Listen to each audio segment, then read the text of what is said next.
Plus two കെമിസ്ട്രിയിൽ വളരെ important ആയിട്ടുള്ള ഒരു ചാപ്റ്ററാണ് സൊല്യൂഷൻസ്, വളരെ വെയിറ്റേജ് കൂടിയ ഒരു ചാപ്റ്ററാണ് സൊല്യൂഷൻസ്. അതിൽ ഒഴിച്ചുകൂടാനാവാത്ത ഒരു ടോപ്പിക്കാണ് കൊളിഗേറ്റീവ് പ്രോപ്പർട്ടി. ഈ കൊളിഗേറ്റീവ് പ്രോപ്പർട്ടി എന്താണെന്ന് മനസ്സിലാക്കുന്നതിനോടൊപ്പം തന്നെ ഏതൊക്കെയാണ് കൊളിഗേറ്റീവ് പ്രോപ്പർട്ടി എന്ന് മനസ്സിലാക്കുന്നു. അതുമായി ബന്ധപ്പെട്ട ഇക്വേഷൻസ് നമ്മൾ ഈ ഒരൊറ്റ വീഡിയോയുടെ പഠിക്കുകയാണ്. ന്യൂമറിക്കൽ പ്രോബ്ലംസ് ഏറ്റവും കൂടുതൽ ചോദിക്കുന്ന ആ ഇക്വേഷൻസുകൾ ഈ ഒരൊറ്റ വീഡിയോയുടെ നമ്മൾ സെറ്റാക്കാനായിട്ട് പോവുകയാണ്. ഈ കൊളിഗേറ്റീവ് പ്രോപ്പർട്ടികളിൽ ഏതാണ് നിങ്ങൾ വളരെ ഇമ്പോർട്ടൻ്റ് ആയിട്ട് പഠിച്ചു വെക്കേണ്ടത് എന്നീ കാര്യങ്ങളെല്ലാം നമ്മൾ ഈ ഒരൊറ്റ വീഡിയോയുടെ മനസ്സിലാക്കാനായിട്ട് പോവുകയാണ്.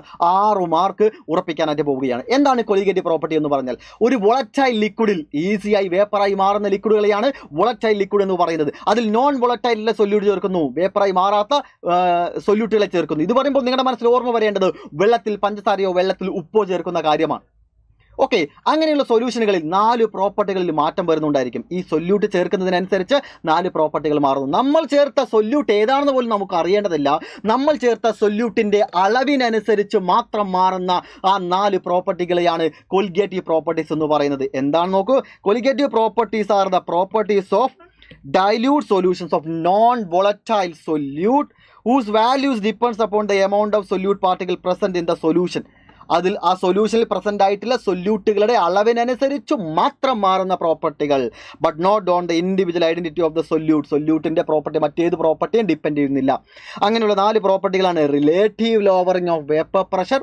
വേപ്പർ പ്രഷർ കുറയുകയാണ്. വേപ്പർ പ്രഷർ കുറഞ്ഞാൽ ഉറപ്പാണ് ബോയിലിംഗ് പോയിന്റ് കൂടും. ഇലവേഷൻ ബോയിലിംഗ് പോയിന്റ് കൂടും. അതിനനുസരിച്ച് ഫ്രീസിംഗ് പോയിന്റ് എന്ത് ചെയ്യും? കുറയും. Depression freezing point. പിന്നെ ഓസ്മോട്ടിക് പ്രഷർ.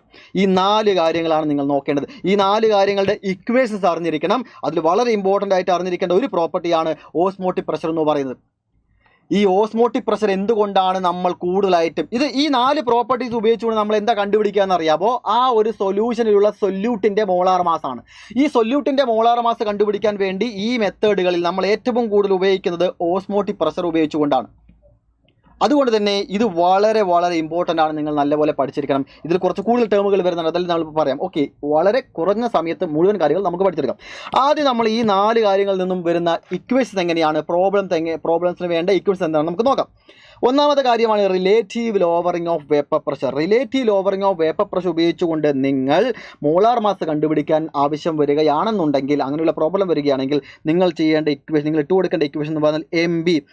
ബി എന്ന് പറഞ്ഞാൽ സൊല്യൂട്ടും എ എന്ന് പറഞ്ഞാൽ സോൾവെൻറ്റുമാണ്. എന്താണ്? എ എന്ന് പറഞ്ഞാൽ സോൾവെൻറ്റ്, ബി എന്ന് പറഞ്ഞാൽ സൊല്യൂട്ട്. ഇപ്പോൾ MB എന്ന് എഴുതിയിട്ടുണ്ടെങ്കിൽ molar mass of solute is equal to PA0 divided by delta P. A എന്ന് പറഞ്ഞാൽ സോൾവെൻ്റ് ആണെന്ന് പറഞ്ഞു. PA0 എന്ന് പറഞ്ഞാൽ എയുടെ മാത്രം വേപ്പർ പ്രഷർ. എ പ്യുവർ ആയിരിക്കുന്ന സമയത്തുണ്ടാകുന്ന വേപ്പർ പ്രഷറാണ് PA0 divided by delta P എന്ന് പറഞ്ഞാൽ സൊല്യൂഷൻ ആയതിനു ശേഷം എത്രത്തോളം വേപ്പർ പ്രഷർ കുറഞ്ഞു, ചേഞ്ച് ഇൻ വേപ്പർ പ്രഷറാണിത്. Okay, PA0 divided by delta P into WB divided by WA into MA. ഇതാണ് റിലേറ്റീവ് ലോവറിംഗ് ഓഫ് വേപ്പർ പ്രഷറുമായി ബന്ധപ്പെട്ടിരിക്കുന്ന ഒരു ഇക്വേഷൻ എന്ന് പറയുന്നത്. വളരെ ഈസിയായി ഓർത്ത് വയ്ക്കുക. PA0 divided by delta P WB divided by WA into MA.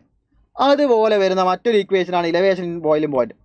Boiling പോയിന്റിൻ്റെ കേസ് വെച്ചുകൊണ്ട് നിങ്ങൾക്കൊരു പ്രോബ്ലം ചോദിക്കുകയാണെങ്കിൽ മോളാർ മാസ് ഓഫ് ബി എന്ന് പറഞ്ഞാൽ വളരെ വളരെ വളരെ ഈസിയാണ്. ഓർത്ത് വയ്ക്കാനുള്ള ഐഡിയ ഒക്കെ ഞാൻ പറഞ്ഞുതരാം. KB divided by delta TB WB divided by WA into 1000. നോക്കുക, ഇതിലും 5 ആൾക്കാരുണ്ട്, ഇതിലും 5 ആൾക്കാരുണ്ട്. WB ഡിവൈഡഡ് ബൈ WA അത് എല്ലാത്തിലും ഒരേപോലെ വരും. ഇനി അടുത്തതിൽ അതുപോലെ തന്നെ വരും. ഓക്കെ, ഇനി ഇവിടെ മുന്നിലുള്ള ആൾക്കാരെ നോക്കുക, അവസാനം ചേർക്കുന്ന ആൾക്കാരെ നോക്കുക. ഇവിടെ KB എന്ന് പറയുന്നത് ബോയിലിംഗ് പോയിന്റ് ഇലവേഷൻ കോൺസ്റ്റൻ്റ് ആണ്. KB എന്ന് പറഞ്ഞാൽ ബോയിലിംഗ് പോയിന്റ് ഇലവേഷൻ കോൺസ്റ്റൻ്റ് ആണ്. ഡെൽറ്റ TB എന്ന് പറഞ്ഞാൽ ബോയിലിംഗ് പോയിന്റ് എത്ര കണ്ട് കൂടി എന്നതാണ്. എത്ര ബോയിലിംഗ് പോയിന്റ് കൂടി, ചേഞ്ച് ഇൻ ബോയിലിംഗ് പോയിന്റ് ആണത് ഡെൽറ്റ TB എന്ന് പറയുന്നത്. ഇനി അടുത്ത് ഫ്രീസിംഗ് പോയിന്റ് കുറയുകയാണ്, ഡിപ്രഷൻ ഫ്രീസിംഗ് പോയിന്റ്. അത് വെച്ചുകൊണ്ട് നിങ്ങളൊരു മോളാർ മാസ് ഓഫ് സൊല്യൂട്ട് കണ്ടുപിടിക്കുകയാണെങ്കിൽ MB is equal to നോക്കുക, ഈ ഇക്വേഷൻ വെച്ച് കമ്പയർ ചെയ്യുമ്പോൾ എത്ര വളരെ ഈസിയാണെന്നുള്ളത് ഓർക്കുക. നോക്കുക, അവിടെ KB ആണെങ്കിൽ ഇവിടെ KF ഡിവൈഡഡ് ബൈ, അവിടെ ഡെൽറ്റ TB ആണെങ്കിൽ ഇവിടെ delta TF, WB divided by WA എല്ലാത്തിലും ഉണ്ട് into 1000. Okay, WB divided by WA into 1000, WB divided by WA into 1000. ഈ ഫ്രണ്ടിലുള്ളത് മാത്രമാണ് ചെറിയൊരു മാറ്റം വരുന്നത്. എന്തൊക്കെയാണ് ഈക്വേഷൻ നോക്കുക? MB is equal to KFI divided by delta TF WB divided by WA into 1000. MB വേറെ വോളിയം പോയിന്റ് കേസ് വെച്ച് പറയുകയാണെങ്കിൽ KB divided by delta TB WB divided by WA into 1000. ഇതുപോലെ തന്നെ വേപ്പർ പ്രഷറിൻ്റെ ടേമിൽ വരികയാണെങ്കിൽ, റിലേറ്റീവ് ലോവറിംഗ് ഓഫ് വേപ്പർ പ്രഷറിൻ്റെ ടേമിൽ വരികയാണെങ്കിൽ PA0 divided by delta TB WB divided by WA into 1000 അല്ല, മറിച്ച് ഇൻറ്റു MA ആണ്. അപ്പോൾ ഇത് വെച്ചുകൊണ്ടൊക്കെ പ്രോബ്ലംസ് ഒക്കെ 3 മാർക്കിനൊക്കെയാണ് ചോദിക്കുക, ഈക്വേഷൻസ് ഒക്കെ ഫുള്ള് സെറ്റാക്കുക. ഇനി അതുപോലെ തന്നെ ഞാനിത് പറഞ്ഞില്ല, KF എന്ന് പറഞ്ഞാൽ ഇത് ബോയിലിംഗ് പോയിന്റ് ഇലവേഷൻ കോൺസ്റ്റന്റ് ആണെങ്കിൽ എന്തായിരിക്കും, freezing point depression constant. Okay, delta TF എന്ന് പറഞ്ഞാൽ ഫ്രീസിംഗ് പോയിന്റ് എത്ര കണ്ട് കുറഞ്ഞു എന്ന് പറഞ്ഞ ചേഞ്ച് ഇൻ ഫ്രീസിംഗ് പോയിന്റ് ആണ് ഡെൽറ്റ TF എന്ന് പറയുന്നത്. ഇനി അടുത്തത് ഓസ്മോട്ടിക് പ്രഷറും അതിൻ്റെ ഇക്വേഷൻ. ഓസ്മോട്ടിക് പ്രഷർ എന്ന് പറഞ്ഞാൽ പൈ ആണ്. Pi is equal to CRT. Pi is equal to CRT. C എന്ന് പറഞ്ഞാൽ മൊളാരിറ്റി ആണ് കേട്ടോ, മൊളാരിറ്റി, കോൺസെൻട്രേഷൻ മൊളാരിറ്റി ആണ്. അല്ലെങ്കിൽ മറ്റൊരു ഇക്വേഷൻ ആണ് വരിക, pi V equal to NRT. ഇതിലേതെങ്കിലും ആണ് ചോദിക്കുക കേട്ടോ, ഇതിലേതെങ്കിലുമാണ് ചോദിക്കുക. മോളാർ മാസ് ഓഫ് സൊല്യൂട്ട് വരുന്നത് ഈ ഒരു ഭാഗത്തായിരിക്കും. അപ്പോൾ ഈ ഈക്വേഷൻ ഓർത്തിരുന്നാൽ മതി, പ്രോബ്ലം ചെയ്യാൻ വളരെ ഈസിയാണ്. ഇത് തന്നെ ധാരാളമാണ്. Okay, ready. ഇതിനപ്പുറത്ത് വരുന്ന മറ്റൊരു കാര്യമാണ് ഓസ്മോട്ടിക് പ്രഷർ അല്ലെങ്കിൽ ഓസ്മോസ് എന്ന് പറയുന്നത്. ഈ ഭാഗത്ത് നിന്ന് കൂടുതൽ അറിഞ്ഞിരിക്കാം. എന്താണ് ഓസ്മോസ് എന്ന് അറിഞ്ഞിരിക്കണം, വളരെ വളരെ ഇമ്പോർട്ടൻ്റ് ആണ്. ഓസ്മോസ് ഉറപ്പാണ് ചോദിക്കും. ഈ 4 പ്രോപ്പർട്ടികൾ ഉറപ്പായി നിങ്ങളോട് ചോദിക്കുന്നത് എന്താണ് ഓസ്മോസിസ്, എന്താണ് ഓസ്മോട്ടിക് പ്രഷർ, എന്താണ് റിവേഴ്സ് ഓസ്മോസ്, എന്താണ് ഐസോട്ടോണിക്, ഹൈപ്പർട്ടോണിക്, ഹൈപ്പോട്ടോണിക്. ഈ കാര്യങ്ങളായിരിക്കും നിങ്ങളോട് ചോദിക്കുന്നുണ്ടായിരിക്കുക, ഉറപ്പാണ്. ഓസ്മോസിസ് എന്താണെന്ന് പറഞ്ഞാൽ സാധാരണ എപ്പോഴും എല്ലാം ഫ്ലോ ചെയ്യുന്നത് ഹയർ നിന്ന് ലോവറിലോട്ടായിരിക്കും. ഹൈ പൊട്ടൻഷ്യൽ ലോ പൊട്ടൻഷ്യലിൽ കറണ്ട് ഫ്ലോ ചെയ്യുന്നു, ഹൈ ലെവലിൽ നിന്ന് ലോ ലെവലിൽ വാട്ടർ ഫ്ലോ ചെയ്യുന്നു, ഹൈ പ്രഷർ ലോ പ്രഷറിലോട്ട് എയർ ഫ്ലോ ചെയ്യുന്നു. നേരെ തിരിച്ച് ചിന്തിക്കുക, ലോയിൽ നിന്ന് ഹൈയിലോട്ടാണ് ഓസ്മോട്ടിക് പ്രഷർ ഉണ്ടായിരിക്കുക, ഓസ്മോസിസ് ഉണ്ടായിരിക്കുക. സോൾവെൻറ്റിൻ്റെയാണ് ഫ്ലോ. കോൺസെൻട്രേഷൻ എങ്ങനെയാണ്, ലോവർ കോൺസെൻട്രേഷനിൽ നിന്ന് ഹയർ കോൺസെൻട്രേഷനിലേക്കുള്ള സോൾവെൻറ്റിൻ്റെ flow through semi permeable membrane, അതിനാണ് ഓസ്മോസ് എന്ന് പറയുന്നത്.